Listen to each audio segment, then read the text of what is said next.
യേശുവിൽ ഏറ്റവും സ്നേഹം നിറഞ്ഞവരെ, ക്രിസ്തുവിൻ്റെ സ്നേഹം അവനു വേണ്ടി ജീവിക്കാൻ നമ്മെ ഉത്തേജിപ്പിക്കാറുണ്ടോ? വിശുദ്ധ പൗലോസ് അപ്പോസ്തലൻ കൊരിന്തോസുകാർക്ക് എഴുതിയ രണ്ടാമത്തെ ലേഖനം 5-ാമത്തെ അധ്യായം 14-ാമത്തെ തിരുവചനം വളരെ ശ്രദ്ധേയമാണ്.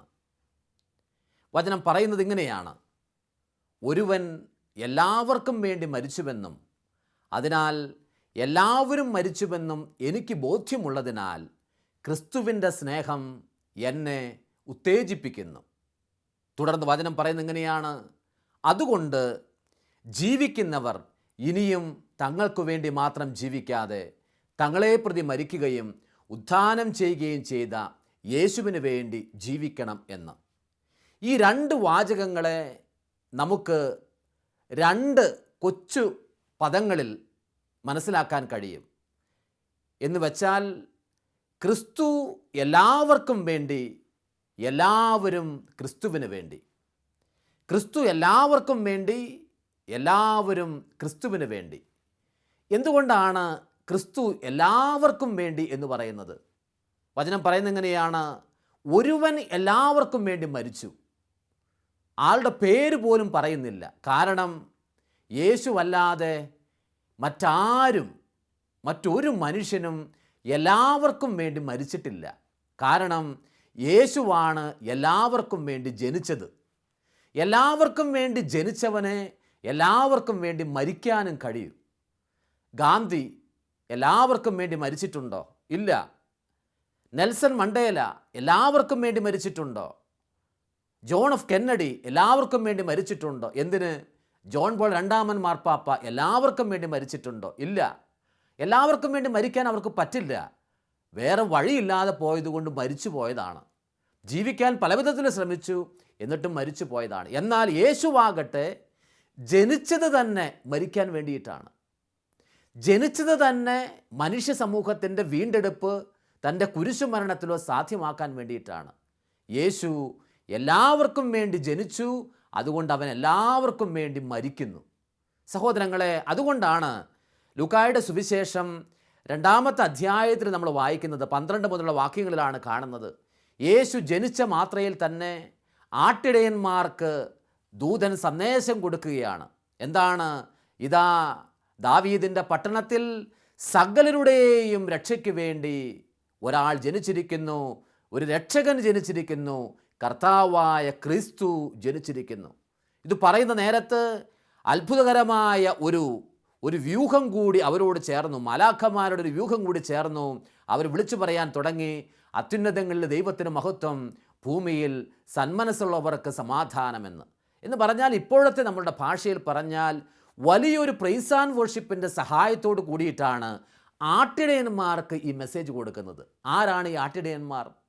സമൂഹത്തിൻ്റെ പുറമ്പോക്കിലേക്ക് തള്ളപ്പെട്ടവരാണ് ആട്ടിടയന്മാർ. ഒരു പക്ഷേ 2015 നടക്കുന്ന സംഭവം, സിറ്റിയിൽ നടക്കുന്ന സംഭവം, വില്ലേജിൽ കഴിയുന്ന ആട്ടിടയന്മാരെ കേൾക്കാൻ 2020 വരെ കാത്തു കിടക്കേണ്ടതായിട്ട് വരും. യാതൊരു പ്രധാനപ്പെട്ട സൗകര്യങ്ങളും എൻജോയ് ചെയ്യാത്തവരാണ് ആട്ടിടയന്മാർ. ഒരുപാട് നിരക്ഷരരാണ് അവർ. നമ്മളുടെ ഇന്നത്തെ കണക്കുകൂടലനുസരിച്ച് വലിയ സംസ്കാരവും ഇല്ലാത്തവരാണ് അവർ. സഹോദരങ്ങളെ, ഈ ആട്ടിടയന്മാരെ തേടി ദൈവത്തിൻ്റെ സന്ദേശം പോവുകയാണ്. അപ്പോൾ യേശു ജനിച്ചത് ഏറ്റവും താഴേക്കിടയിൽ കഴിയുന്നവർക്ക് കൂടിയാണ്. എന്നാൽ അവർക്ക് വേണ്ടി മാത്രമാണോ? അവർക്ക് വേണ്ടി മാത്രമല്ല. അതുകൊണ്ടാണ് മത്തായിയുടെ സുവിശേഷം 2-ാമത്തെ അധ്യായത്തിൽ ഇതുപോലെ തന്നെ യേശു ജനിച്ച സന്ദേശം കൊണ്ടു ചെല്ലുന്നത് ഇതാ ജ്ഞാനികളുടെ അടുത്തേക്കാണ്. ജ്ഞാനികളുടെ അടുത്തേക്ക്, പണ്ഡിതോചിതമായി ദൈവത്തെക്കുറിച്ച് ചിന്തിക്കുന്നവരുടെ അടുത്തേക്ക് ചെല്ലുന്നത് എങ്ങനെയാണ്? ആകാശത്ത് നക്ഷത്രം പ്രത്യക്ഷപ്പെടുന്നു. അവർ നക്ഷത്രത്തെ കാണുന്നു, അവർ അത് വായിച്ചെടുക്കുന്നു, അവർ അതിലൂടെ മനസ്സിലാക്കുന്നു, ഇതാ രക്ഷകരിലേക്കാണ് ഈ നക്ഷത്രം തങ്ങളെ വഴി നടത്തുന്നതെന്ന്. പാവപ്പെട്ട ആട്ടിടയന്മാർക്ക് നക്ഷത്രം പ്രത്യക്ഷപ്പെട്ട് കഴിഞ്ഞാൽ അത് ക്രിസ്തുവിൻ്റെ അടയാളമായി വ്യാഖ്യാനിക്കാൻ അറിവില്ലാത്തത് കൊണ്ടാണ് ഒരു വലിയ വ്യൂഹവുമായി പോയി അവരെ മാലാഖ വിവരം അറിയിക്കുന്നത്. മാതാപിതാക്കളെ, സഹോദരങ്ങളെ, യേശു എല്ലാവർക്കും വേണ്ടിയുള്ളതാണ്. പണ്ഡിതന്മാർക്ക് എന്നതുപോലെ നിരക്ഷരരായിട്ടുള്ളവർക്കാണ്. സമ്പന്നർക്ക് എന്നതുപോലെ പാവപ്പെട്ടവർക്കുള്ളതാണ്. എല്ലാം ഉള്ളവർക്ക് എന്നതുപോലെ ഒന്നുമില്ലാത്തവർക്കുമുള്ളതാണ് യേശു. എല്ലാവർക്കും വേണ്ടി യേശു ജനിച്ചതുകൊണ്ട് യേശു എല്ലാവർക്കും വേണ്ടി മരിച്ചു. സഹോദരങ്ങളെ, എൻ്റെ കർത്താവ് എനിക്ക് വേണ്ടി മരിച്ചു എന്നുള്ള വലിയ ഒരു ഉത്തേജനമാണ് സത്യത്തിൽ യേശുവിന് വേണ്ടി ജീവിക്കാൻ, യേശുവിന് വേണ്ടി സഹിക്കാൻ, യേശുവിന് വേണ്ടി പലതും മാറ്റിവെക്കാൻ ഒരു വ്യക്തിയെ പ്രേരിപ്പിക്കുന്നത്. അപ്പോൾ വചനത്തിലേക്ക് നമുക്ക് വീണ്ടും വരാം. ക്രിസ്തുവിൻ്റെ സ്നേഹം എന്നെ ഉത്തേജിപ്പിക്കുന്നു. നമുക്കറിയാം, ഏതൊരു പ്രവൃത്തി ചെയ്യുന്നതിൻ്റെ പിന്നിലും ഒരു ഉത്തേജനമുണ്ട്, ഒരു ഇൻസ്പിറേഷനുണ്ട്. ഉദാഹരണത്തിന്, ഒരു വിദ്യാർത്ഥി പഠിക്കുന്നു, രാത്രി ഉറക്കമൊളിച്ച് പഠിക്കുകയാണെന്ന് കരുതുക. രാത്രി ഉറക്കമൊളിച്ച് പഠിക്കുന്നത് കുഞ്ഞിന് ഉറങ്ങാൻ താല്പര്യമില്ലാത്തതുകൊണ്ടാണോ? അല്ല. ഇനി അത് പഠിച്ച് അത് രാത്രി മുഴുവൻ ഇങ്ങനെ ചിലവഴിക്കണം എന്നുള്ള താല്പര്യത്തോടു കൂടിയാണോ? അതുമല്ല. കുഞ്ഞിന് ഫ്യൂച്ചറിൽ നല്ലൊരു ഫ്യൂച്ചറിൽ എത്തിപ്പെടണം, നല്ലൊരു സ്ഥലത്ത് എത്തിപ്പെടണം, നല്ലൊരു ജോലി കിട്ടണം, നല്ലൊരു വിധത്തിൽ പ്രൊഫഷണലായിട്ട് ഒക്കുപ്പൈഡ് ആയിരിക്കണം. ഇങ്ങനെ തുടങ്ങിയിട്ടുള്ള ഒരുപാട് അംബീഷൻ കുഞ്ഞിൻ്റെ മനസ്സിലുള്ളത് കൊണ്ടാണ് കുഞ്ഞ് രാത്രി ഉറക്കമൊളിച്ചും പഠിക്കുന്നത്. അപ്പോൾ ഓർക്കുക, ഇൻസ്പിറേഷൻ മറ്റൊന്നാണ്, പെർഫോമൻസ് വേറൊന്നാണ്. ഞാൻ ഇന്ന് വചനം പ്രസംഗിക്കുന്നു. എനിക്ക് വേണമെങ്കിൽ യേശുവിനോട് യാതൊരു താല്പര്യമില്ലാതെ യേശുവിൻ്റെ വചനം പ്രസംഗിക്കാം. യേശുവിനോട് സ്നേഹമില്ലാതെ എനിക്ക് വേണമെങ്കിൽ ബലിയർപ്പിക്കാം. യേശുവിനോട് താല്പര്യമില്ലാതെ എനിക്ക് സംഗീതം രചിക്കാം. യേശുവിനോട് താല്പര്യമില്ലാതെ എനിക്ക് പഠിപ്പിക്കാം. സഹോദരങ്ങളെ, എന്ത് നമ്മളെ പ്രേരിപ്പിക്കുന്നു എന്നുള്ളത് വളരെ പ്രധാനപ്പെട്ടതാണ്. മാതാപിതാക്കളെ, സഹോദരങ്ങളെ, കർത്താവിൻ്റെ സ്നേഹമാണ് നമ്മളെ ഉത്തേജിപ്പിക്കേണ്ടത്. ഈ സ്നേഹത്തിൻ്റെ ആഴം മനുഷ്യർ തിരിച്ചറിഞ്ഞാൽ 3 കാര്യങ്ങളെങ്കിലും ഏറ്റവും കുറഞ്ഞത് ഒരു വ്യക്തിയുടെ ജീവിതത്തിൽ സംഭവിക്കും. ഒന്നാമത് സംഭവിക്കുന്നത്, യേശുവിൻ്റെ സ്നേഹം തിരിച്ചറിഞ്ഞാൽ പിന്നെ അവർ വില കുറഞ്ഞ സ്നേഹത്തിൻ്റെ പിന്നാലെ പോകില്ല. രണ്ടാമതായി, യേശുവിൻ്റെ സ്നേഹം ഒരു വ്യക്തി തിരിച്ചറിഞ്ഞാൽ യേശുവിൻ്റെ മറ്റ് സ്നേഹങ്ങളെ എല്ലാം മാറ്റിവെക്കാനും സ്വന്തം ജീവിതത്തെ യേശുവിന് വേണ്ടി നഷ്ടമാക്കാനും ഒരു വ്യക്തി തയ്യാറാകും. മൂന്നാമതായി, യേശുവിൻ്റെ സ്നേഹം ഒരു വ്യക്തി തിരിച്ചറിഞ്ഞാൽ യേശുവിനെ പ്രതി സഹിക്കാനും ഒരു വ്യക്തി തയ്യാറാകും. അപ്പോൾ 3 കാര്യങ്ങൾ യേശുവിൻ്റെ സ്നേഹം ഒരാളെ ഉത്തേജിപ്പിച്ചാൽ നടക്കും. ഒന്ന്, ഇതാ വില കൂടിയ യേശുവിൻ്റെ സ്നേഹം തിരിച്ചറിഞ്ഞാൽ വില കുറഞ്ഞ സ്നേഹങ്ങൾ എല്ലാം മാറ്റിവെക്കുന്നു. രണ്ടാമതായി, യേശുവിന് വേണ്ടി ജീവിതത്തിൽ പലതും മാറ്റിവെക്കാനും കഷ്ടതകൾ സഹിക്കാനും നമ്മൾ തയ്യാറാകുന്നു. 3, യേശുവിനെ പ്രതി സഹിക്കാനും ഒരു മനുഷ്യൻ ഒരുങ്ങുന്നു എന്നുള്ളത്. മാതാപിതാക്കളെ, സഹോദരങ്ങളെ, ഇതുകൊണ്ടാണ് 2ാം വത്തിക്കാൻ സൂനഹദോസ് ഒരുമിച്ച് കൂടിയപ്പോൾ അവർ അതിൻ്റെ തീമായി, മുഖ്യ പ്രമേയമായി എടുത്തത് ഈ തിരുവചനമാണ്. 2 കൊറിന്തോസ് 5:14. ഇതാ ക്രിസ്തുവിൻ്റെ സ്നേഹം ഞങ്ങളെ ഉത്തേജിപ്പിക്കുന്നുവെന്ന്. മാതാപിതാക്കളെ, സഹോദരങ്ങളെ, ഓർക്കണം, ഈ സ്നേഹമാണ് സ്വന്തം സുഖങ്ങളെയും സൗകര്യങ്ങളെയും മാറ്റിവെച്ചുകൊണ്ട് യേശുവിന് വേണ്ടി അധ്വാനിക്കാൻ ഒരുപാട് മിഷണറിമാരെ അനുവദിച്ചത്. ഈ സ്നേഹമാണ് ഒരുപാട് വിശ്വാസികളെ അവർക്ക് ശിരസ് പോലും മതപീഠകരുടെ മുമ്പിൽ വെച്ചു കൊടുത്തുകൊണ്ട് ജീവൻ ബലിയായി അർപ്പിക്കാൻ പ്രേരിപ്പിച്ചത്. ഈ സ്നേഹമാണ് സ്വന്തം നാടും മാതാപിതാക്കളെയും ബന്ധുമിത്രങ്ങളെയും സ്വദേശത്തെയും മാറ്റിവെച്ചുകൊണ്ട് ഇതാ ആരുമില്ലാതെ യേശുവിൻ്റെ വചനം കേൾക്കാതെ കഴിയുന്ന പരശതം മനുഷ്യർക്ക് വേണ്ടി ഓടി നടക്കാൻ ഒരുപാട് മിഷണറിമാരെ പ്രേരിപ്പിച്ചത്. ക്രിസ്തുവിൻ്റെ സ്നേഹം ഒരാളെ ഉത്തേജിപ്പിക്കാതെ ഒരു പക്ഷേ ക്രിസ്തീയമായ ഒരുപാട് കാര്യങ്ങൾ ഒരാൾക്ക് ചെയ്യാൻ കഴിഞ്ഞേക്കും. ചിലർ മാത്സര്യ ബുദ്ധിയോടെ മറ്റാരെയെങ്കിലും ഡിഫീറ്റ് ചെയ്യാൻ വേണ്ടി പ്രസംഗിക്കുകയാണെന്ന് കരുതുക. ക്രിസ്തുവിൻ്റെ സ്നേഹത്തെ പ്രതി അവർ ആകണമെന്നില്ല. എനിക്ക് സ്നേഹമില്ലാതെ വേണമെങ്കിൽ ബലിയർപ്പിക്കാം, സ്നേഹമില്ലാതെ ഒരു പൗരോഹിത്യ ജീവിതം നയിക്കാം, സ്നേഹമില്ലാതെ മറ്റുള്ളവരോട് നല്ല വാക്കുകൾ പറയാം. എന്നാൽ ഇതൊന്നും ക്രിസ്തുവുമായി ബന്ധമില്ല. ഇതിനൊന്നും ക്രിസ്തുവിൻ്റെ കുരിശുമരണവുമായോ അവൻ്റെ സ്നേഹവുമായോ ബന്ധമില്ല. മറിച്ച് അവൻ്റെ സ്നേഹം പ്രേരിപ്പിച്ചുകൊണ്ട് ചെയ്യുന്നതിലാണ് വിശ്വാസപരമായി നോക്കിയാൽ, വചനം പറയുന്നതനുസരിച്ച് നോക്കിയാൽ ക്രിസ്തു സ്വീകരിക്കുന്ന ശുശ്രൂഷ ജീവിതമായി ഒരു വ്യക്തിയുടെ ജീവിതം വഴിമാറുന്നത്. ഒരുപക്ഷേ ബൈബിളിൽ ഏറ്റവും ശ്രദ്ധേയമായി ക്രിസ്തുവിൻ്റെ സ്നേഹം ഉത്തേജിപ്പിച്ചുകൊണ്ട് തൻ്റെ ജീവിതം മുഴുവൻ വലിച്ചെറിഞ്ഞ് കളഞ്ഞ ഒരു വ്യക്തി വിശുദ്ധ പൗലോസ് അപ്പസ്തോലനായിരിക്കണം. ശിഷ്യന്മാരുടെ ജീവിതത്തിലൊക്കെയും ഇതുപോലുള്ള സംഭവങ്ങൾ ഉണ്ടെങ്കിലും പൗലോസ് അപ്പസ്തോലൻ്റെ ജീവിതത്തിൽ ഉണ്ടായ സംഭവങ്ങൾ വളരെ പ്രധാനപ്പെട്ടതാണ്. സഹോദരങ്ങളെ, അവൻ വലിയ സ്വീകാര്യതയുള്ള യഹൂദ മതത്തിലെ ഫരിസേയരിൽ എണ്ണപ്പെട്ടവനായിരുന്നു അവൻ. ഇതാ, അന്നക്കാലത്ത് അറിയപ്പെട്ടിരുന്ന ഏറ്റവും വലിയ പണ്ഡിതന്മാരിൽ ഒരാളായ ഗമാലിയേൽ എന്നുള്ള പണ്ഡിതൻ്റെ കീഴിൽ വിദ്യാഭ്യാസം നടത്തിയവനായിരുന്നു ഈ പൗലോസ് അപ്പസ്തോലൻ. വീണ്ടും യഹൂദ മതത്തിൽ ഒരുപാട് സ്വാധീനമുള്ളവൻ, ഒരുപാട് പേർ അംഗീകരിക്കുന്ന വ്യക്തിത്വമുള്ളവൻ, ഒരുപാട് സമ്പത്തിൻ്റെ ഉടമ. എന്നാൽ ഒരു നാളിൽ യേശുവിൻ്റെ സ്നേഹം അവനെ കീഴടക്കി. ഒരു നാളിൽ യേശുവിൻ്റെ സ്നേഹത്തിൻ്റെ ആഴവും പരപ്പും അവൻ തിരിച്ചറിഞ്ഞു. അവൻ തിരിച്ചറിഞ്ഞപ്പോൾ ഇതാ, അവൻ അക്കാലത്ത് അവൻ അനുഭവിച്ച മുഴുവൻ സ്നേഹങ്ങളെയും യേശുവിന് വേണ്ടി മാറ്റിവെക്കാൻ തയ്യാറായി. അതുകൊണ്ടാണ് ഫിലിപ്പിയർ 1:20 അവൻ എഴുതിയത്, ക്രിസ്തു, എൻ്റെ ജീവിതം ക്രിസ്തുവും മരണം നേട്ടവുമാണ് എന്ന്. വീണ്ടും ഫിലിപ്പിയർ 3:18 നമ്മൾ ഇങ്ങനെ വായിക്കും, ഇതാ, ക്രിസ്തുവിനെ പ്രതി എൻ്റെ ജീവിതം മുഴുവൻ ഞാൻ സമർപ്പിക്കുകയും എനിക്കുള്ളതെല്ലാം ഉച്ഛിഷ്ടം പോലെ ഞാൻ മാറ്റിവെക്കുകയും ചെയ്യുന്നുവെന്ന്. ക്രിസ്തുവിനെ പ്രതി സകലതും ഞാൻ ഏറ്റെടുക്കുകയും ഇതാ, അവനെ പ്രതി സകലതും ഉച്ഛിഷ്ടം പോലെ ഞാൻ മാറ്റിവെക്കുകയും ചെയ്യുന്നുവെന്ന്. മാതാപിതാക്കളെ, സഹോദരങ്ങളെ, ക്രിസ്തുവിനെ പ്രതി അവൻ പലതും മാറ്റിവെക്കുക മാത്രമല്ല ചെയ്തത്, യേശുവിൻ്റെ ഉന്നതമായ സ്നേഹം ആസ്വദിക്കുക മാത്രമല്ല ചെയ്തത്, മറിച്ച് ഇതാ, ക്രിസ്തുവിനെ പ്രതി സഹിക്കാനും അവൻ തയ്യാറാകുന്നു. അതുകൊണ്ടാണ് ഫിലിപ്പിയർക്ക് എഴുതിയ ലേഖനം 1-ാമത്തെ അധ്യായത്തിൽ നമ്മൾ വായിക്കുന്നത് ഇങ്ങനെയാണ്, ഇതാ, യേശു ക്രിസ്തുവിൽ വിശ്വസിക്കാൻ മാത്രമല്ല അവനെ പ്രതി സഹിക്കാനും ദൈവം എന്നെ അനുവദിച്ചിരിക്കുന്നുവെന്ന്. യേശു ക്രിസ്തുവിൽ വിശ്വസിക്കാൻ മാത്രമല്ല അവനെ പ്രതി സഹിക്കാനും സർവശക്തനായ ദൈവം എന്നെ അനുവദിച്ചിരിക്കുന്നുവെന്ന്. സഹോദരങ്ങളെ, സമയം കിട്ടുമ്പോൾ വിശുദ്ധ പൗലോസ് അപ്പസ്തോലൻ കൊറിന്തോസുകാർക്ക് എഴുതിയ ലേഖനം, 1-ാമത്തെ ലേഖനം 11-ാമത്തെ അധ്യായം വായിക്കുന്നത് വളരെ നല്ലതാണ്. ഈ അധ്യായത്തിലാണ് പൗലോസ് കടന്നുപോയ വളരെ ക്രൂരമായ സഹനത്തെക്കുറിച്ച് രേഖപ്പെടുത്തിയിരിക്കുന്നത്.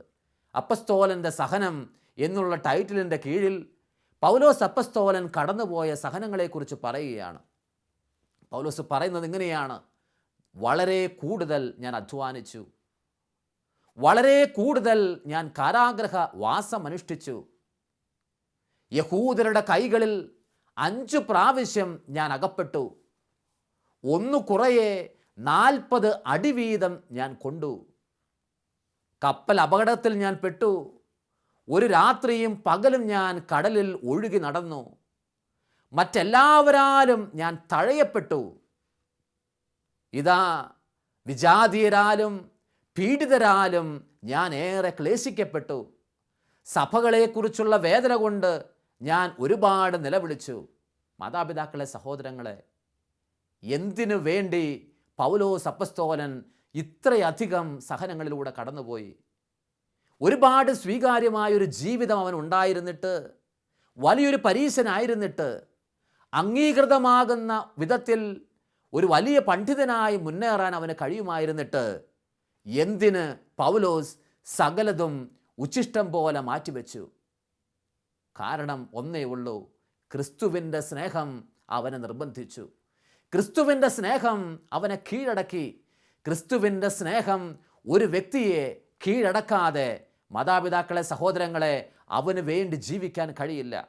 ഒരുപക്ഷെ പ്രയർ ഗ്രൂപ്പ് ലീഡ് ചെയ്യുന്ന വ്യക്തിയായിരിക്കാം നിങ്ങൾ, നന്നായി പള്ളിയിൽ ഗാനങ്ങൾ ആലപിക്കുന്ന വ്യക്തിയായിരിക്കാം, ദേവാലയ ശുശ്രൂഷകളെ സഹായിക്കുന്നവരോ പള്ളി കമ്മിറ്റി അംഗങ്ങളോ, ഇങ്ങനെ തുടങ്ങി സഭയുമായി ബന്ധപ്പെട്ട വ്യത്യസ്തമായ ശുശ്രൂഷ മേഖലകളിൽ ആയിരിക്കുന്ന വ്യക്തികളായിരിക്കാം ഇന്ന് കർത്താവിൻ്റെ വചനം കേൾക്കുന്നത്.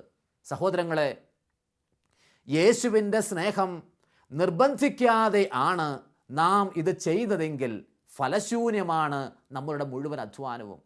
യേശുവിനോട് സ്നേഹമില്ലാതെ ഞാൻ അൾത്താരയിൽ എത്ര കണ്ട് ശുശ്രൂഷിച്ചാലും അൾത്താരയിൽ കുടികൊള്ളുന്ന ദിവ്യകാരുടെ നാഥൻ എന്നെ തേടി വരില്ല. യേശുവിനോട് സ്നേഹമില്ലാതെ ഞാൻ എൻ്റെ കരങ്ങളിൽ അപ്പമെടുത്ത് വാഴ്ത്തുകയും ഉയർത്തുകയും വിഭജിക്കുകയും ചെയ്ത് നൽകിയാലും എൻ്റെ യേശു എൻ്റെ ജീവിതത്തിൻ്റെ ഭാഗമായി വരില്ല. കാരണം അവൻ്റെ സ്നേഹത്തിൽ ഉത്തേജിക്കപ്പെട്ട് ഞാൻ ജീവിച്ചെങ്കിലേ എനിക്ക് അനുഗ്രഹീതവും വിശുദ്ധവുമായ ഒരു ജീവിതം ഉള്ളൂ. സഹോദരങ്ങളെ, അതുകൊണ്ട് ക്രിസ്തുവിൽ നിന്ന് എന്തെങ്കിലും നേടിയെടുക്കാൻ വേണ്ടി മാത്രമല്ല, ഇതാ അവനിൽ വിശ്വസിക്കുന്ന ഒരു വ്യക്തിക്ക് അവന് വേണ്ടി ചിലത് സഹിക്കാൻ കൂടിയുള്ള ഒരു മനസ്സ് രൂപപ്പെടുകയാണ്. അതുകൊണ്ടല്ലേ 1 കൊറിന്തോസിൻ്റെ 13 നമ്മൾ വായിക്കുന്നത്, പൗലോസ് എഴുതി, ഇതാ സ്നേഹം ദീർഘക്ഷമയുള്ളതാണ്, സ്നേഹം സകലതും സഹിക്കുന്നു, സകലതും വിശ്വസിക്കുന്നു, സകലതും അംഗീകരിക്കുന്നു, സകലതിനെയും സ്വീകരിക്കുന്നു. മാതാപിതാക്കളെ, സഹോദരങ്ങളെ ഓർക്കണം, ഇത് പൗലോസ് എഴുതുമ്പോൾ അവൻ്റെ മനസ്സിൽ ഒരുപാട് വേദനയുണ്ട്. കാരാഗ്രഹവാസം അനുഷ്ഠിച്ചതിൻ്റെ വേദനയുണ്ട്. സ്വന്തം മതത്തിൽപ്പെട്ടവർ തന്നെയും അവനെ സമൂഹത്തിൻ്റെ കൂട്ടായ്മയിൽ നിന്ന് മാറ്റി നിർത്തിയതിൻ്റെ വേദനയുണ്ട്. വിജാതിയർ മാറി മാറി വന്ന് പീഡിപ്പിക്കുന്നതിൻ്റെ വേദനയുണ്ട്. എന്നിട്ടും ക്രിസ്തുവിൻ്റെ സ്നേഹം അവനെ ഉത്തേജിപ്പിച്ചതുകൊണ്ട് അവന് ജീവിക്കാൻ കഴിഞ്ഞു, അവന് മുന്നേറാൻ കഴിഞ്ഞു. ഞാൻ ഓർക്കുന്നു, ഞാൻ സന്യാസ സമൂഹത്തിൽ ജോയിൻ ചെയ്തത് എൻ്റെ MCOM പഠനത്തിന് ശേഷമാണ്. പ്രത്യേകിച്ചും ഡിഗ്രി കാലഘട്ടത്തിലും PG പഠിക്കുന്ന സമയങ്ങളിലും ജീസസ് യൂത്ത് മുന്നേറ്റവുമായി ഞാൻ ഒരുപാട് ബന്ധപ്പെട്ട് ശുശ്രൂഷകൾ ആയിരുന്നു. അതുകൊണ്ട് തന്നെ ഈ മുന്നേറ്റവുമായി ബന്ധപ്പെട്ട് ഒരുപാട് പ്രാർത്ഥിക്കുകയും ശുശ്രൂഷകളിലായിരിക്കുകയും ചെയ്തതുകൊണ്ട്, അതിനുശേഷം സഭയിൽ ജോയിൻ ചെയ്തതുകൊണ്ട്, ഈ നാളുകളിലും ഇത്തരം മുന്നേറ്റങ്ങളിലോ ഇതുമായി ബന്ധപ്പെട്ട് ലേറ്റായി ഒക്കേഷൻ സ്വീകരിക്കുന്ന വ്യക്തികളോ അവരുടെ ഒക്കേഷൻ്റെ ഡിസേൺമെൻറ്റിന് വേണ്ടിയിട്ട് സംസാരിക്കാറുണ്ട്. ഈ അടുത്തയിടെ ഒരു ജീസസ് യൂത്ത് മുന്നേറ്റത്തിൽ വർക്ക് ചെയ്യുന്ന ഒരു പെൺകുട്ടി, അവളുടെ ആഗ്രഹം ഇങ്ങനെയാണ്, എനിക്ക് സിസ്റ്റർ ആകാൻ പോകണം എന്ന് പറഞ്ഞു. ഞാൻ പെട്ടെന്ന് അവരോട് പറഞ്ഞ മറുപടി ഒന്ന് മാത്രമാണ്, ഒരു മനുഷ്യായുസ്സ് മുഴുവൻ സമർപ്പിക്കാൻ വിധത്തിൽ ക്രിസ്തു നിൻ്റെ ജീവിതത്തിൻ്റെ ആകർഷണ വിഷയമായിട്ട് മാറിയിട്ടുണ്ടെങ്കിൽ നിനക്ക് വളരെ സന്തോഷത്തോടെ മാതാപിതാക്കളോടും സ്വദേശത്തോടും മിത്രങ്ങളോടും ശത്രുക്കളോടും സഹോദരങ്ങളോടും എല്ലാവരോടും വിട പറഞ്ഞ് വീടിൻ്റെ പടി ഇറങ്ങാം. പക്ഷേ ഇത് വളരെ പ്രധാനപ്പെട്ടതാണ്. ഒരു മനുഷ്യായുസ്സ് മുഴുവൻ സമർപ്പിക്കാൻ വിധത്തിൽ ക്രിസ്തു നിൻ്റെ ജീവിതത്തിൻ്റെ ആകർഷണ വിഷയമായിട്ട് മാറണം. മാതാപിതാക്കളെ, സഹോദരങ്ങളെ, ഇതൊരു സഹോദരിക്ക് മാത്രമല്ല, ഇത് പ്രീസ്റ്റ്ഹുഡിലേക്കോ റിലീജിയസ് ലൈഫിലേക്കോ ഒക്കേഷൻ സ്വീകരിക്കുന്നൊരു വ്യക്തിയുടെ ജീവിതത്തിൽ മാത്രമല്ല, ക്രിസ്തു നമ്മുടെ ഓരോരുത്തരുടെയും ജീവിതത്തിൽ അത്ര കണ്ട് ആകർഷണ വിഷയമായി മാറിയെങ്കിലേ ഓടിയാലും നമ്മൾ തളരാതിരിക്കൂ, അടികൊണ്ടാലും നമ്മൾ തളർന്നു വീഴാതിരിക്കൂ, പീഡിപ്പിക്കപ്പെട്ടാലും നമ്മൾ നശിക്കപ്പെടാതിരിക്കൂ, ഇതാ പരിത്യക്തരായിരുന്നാലും ഭഗ്നാശരാകാതെ നമ്മൾ മുന്നേറുകയുള്ളൂ. ക്രിസ്തുവിൻ്റെ സ്നേഹം നമ്മളെ അത്ര കണ്ട് കീഴടക്കുമെങ്കിൽ നമുക്ക് എല്ലാത്തിനെയും അതിലംഘിക്കുന്ന ദൈവത്തിൻ്റെ സമാധാനത്തിൽ മുന്നേറാൻ കഴിയും. ഇന്ന് എനിക്ക് നിങ്ങൾക്കും നമ്മളോട് തന്നെ ചോദിക്കേണ്ട ചോദ്യം ഇതായിരിക്കട്ടെ, ക്രിസ്തുവിൻ്റെ സ്നേഹം അവന് വേണ്ടി ജീവിക്കാൻ എന്നെ ഉത്തേജിപ്പിക്കുന്നുണ്ടോ? എന്നെയും നിങ്ങളെയും അതിനു വേണ്ടി ഉത്തേജിപ്പിക്കുന്നുണ്ടെങ്കിൽ, ഒന്നാമതായി വില കുറഞ്ഞ സ്നേഹങ്ങളെ ഞാൻ മാറ്റിവെക്കും എന്ന് തീരുമാനിക്കുക. രണ്ടാമതായി, ഇതാ എനിക്ക് ഉള്ളതുപോലും ചിലത് നഷ്ടമാക്കാൻ ഞാൻ തയ്യാറാകും എന്ന് തീരുമാനിക്കുക. മൂന്നാമതായി, അവനെ പ്രതിയും അവൻ്റെ സഭയെ പ്രതിയും ചിലത് സഹിക്കാൻ ഞാൻ തയ്യാറാകുമെന്ന് തീരുമാനിക്കുക. എങ്കിൽ ക്രിസ്തുവിൻ്റെ സ്നേഹം ഒരു വേട്ടപ്പട്ടിയെപ്പോലെ എന്നെയും നിങ്ങളെയും പിന്തുടരുന്നത് നമുക്ക് തിരിച്ചറിയാൻ കഴിയും. അവൻ്റെ സ്നേഹത്തിൽ സകലതും ചെയ്തു തീർക്കാനും നമുക്ക് കഴിയും. ഇതിനു വേണ്ടി നമുക്ക് പ്രാർത്ഥിക്കാം. ദൈവം നമ്മളെ ഓരോരുത്തരെയും അനുഗ്രഹിക്കട്ടെ.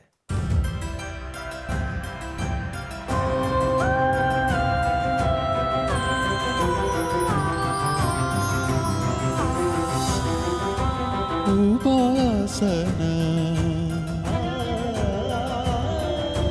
ഉപാസന.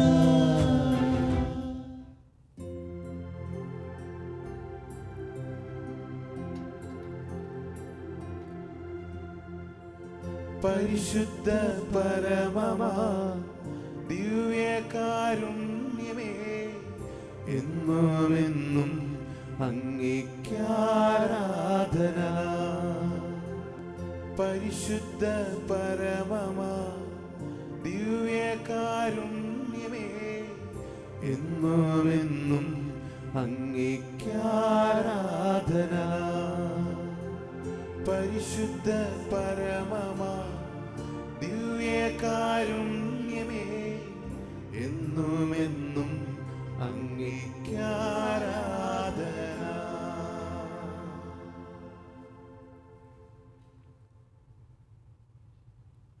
എല്ലാ സ്നേഹത്തിനും ഉപരിയായ സ്നേഹത്തിൻ്റെ മുമ്പിലാണ് നാം ഓരോരുത്തരും ഇപ്പോൾ അണഞ്ഞിരിക്കുന്നത്.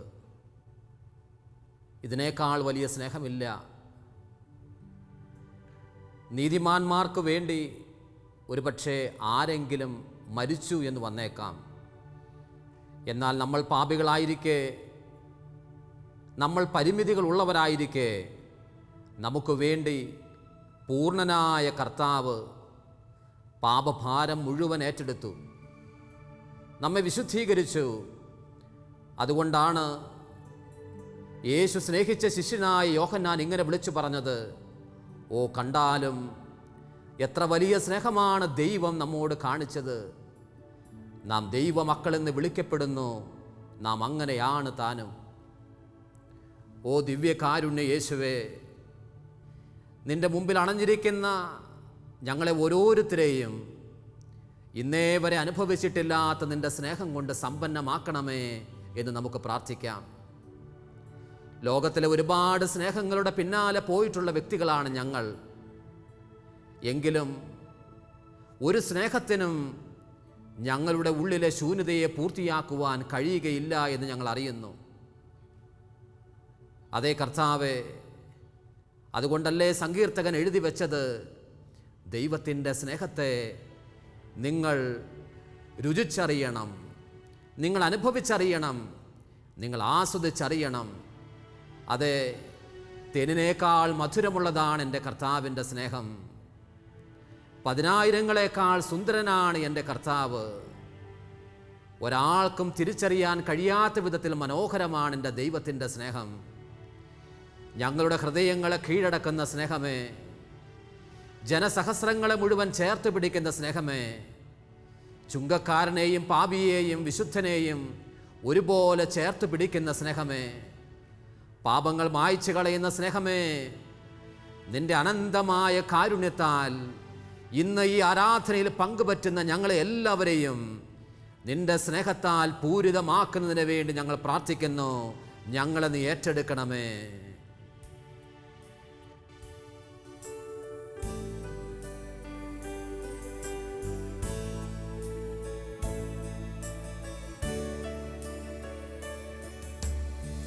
തേനിലും മധുരമാ, തേനിലും മധുരമാ യേശു ക്രിസ്തു മാധുര്യവാ.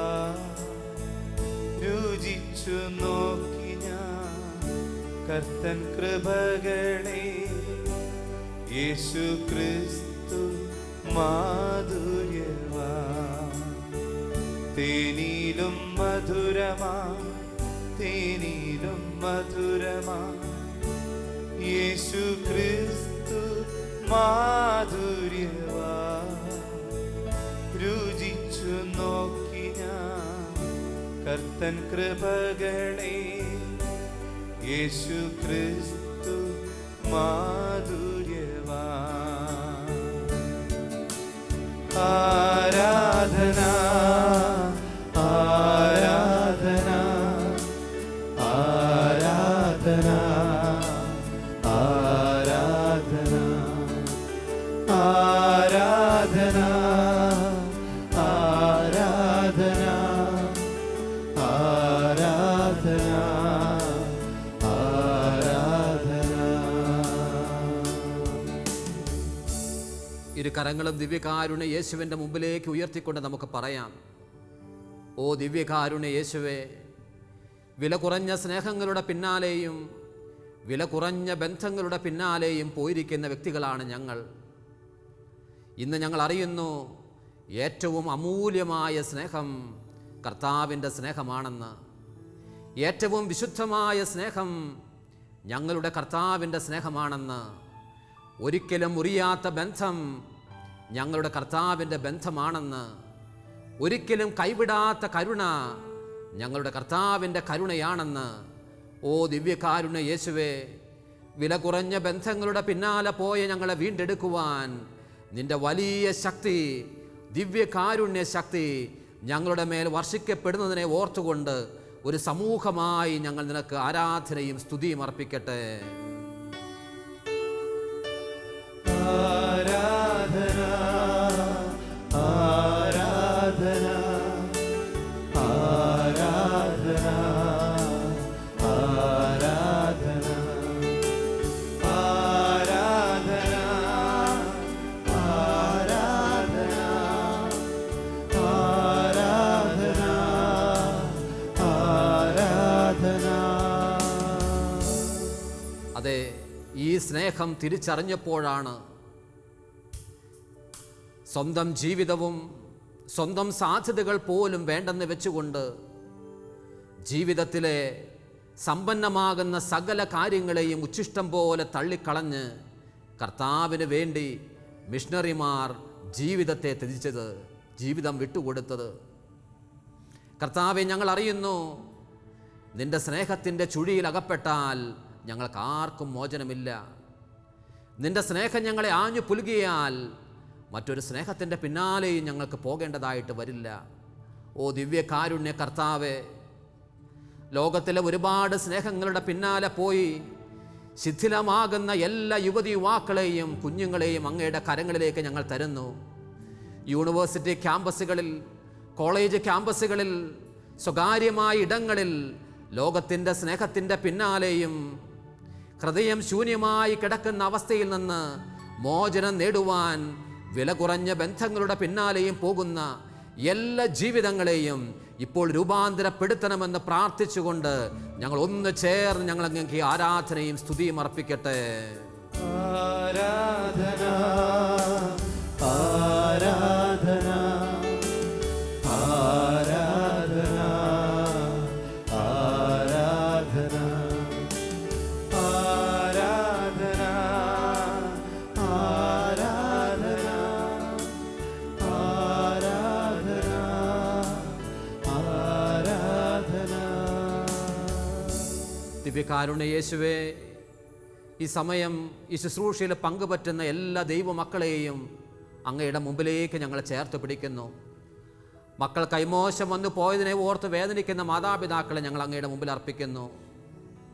കുഞ്ഞുങ്ങൾ എങ്ങോ കൈയൊഴിഞ്ഞു പോയി, ഭവനം വിട്ട് പോയി എന്നതിനെ ഓർത്ത് വേദനിക്കുന്ന മാതാപിതാക്കളെ തരുന്നു. മക്കൾ വിവാഹം പോലും കഴിക്കുന്നില്ല, ഞങ്ങളുടെ ഇഷ്ടമനുസരിച്ച് പോകും എന്ന് പറഞ്ഞതുകൊണ്ട് വേദനിക്കുന്ന മാതാപിതാക്കളെ അങ്ങയുടെ മുമ്പിലേക്ക് ഞങ്ങൾ ഉയർത്തുന്നു.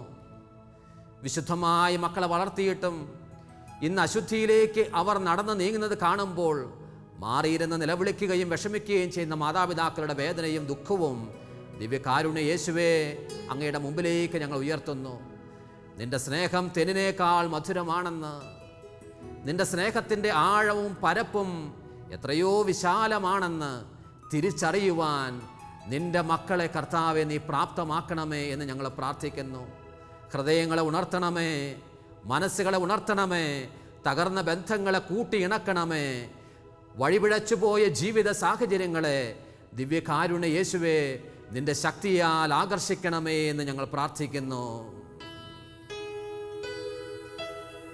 ആരാധന ആരാധന ആരാധന ആരാധന ആരാധന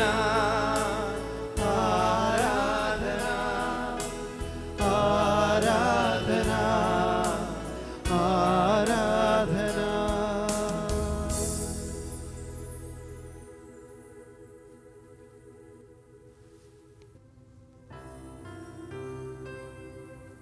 ഓ ദിവ്യകാരുണ്യമേ,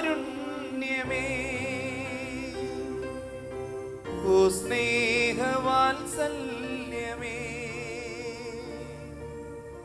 ആരാധന ആരാധന ഇന്നും എന്നേരവും ആരാധന ഓ ദിവ്യകാരുണ്യമേ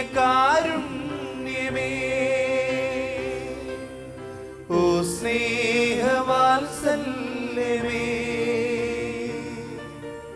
ആരാധന ആരാധന ഇന്നും എന്നേരവും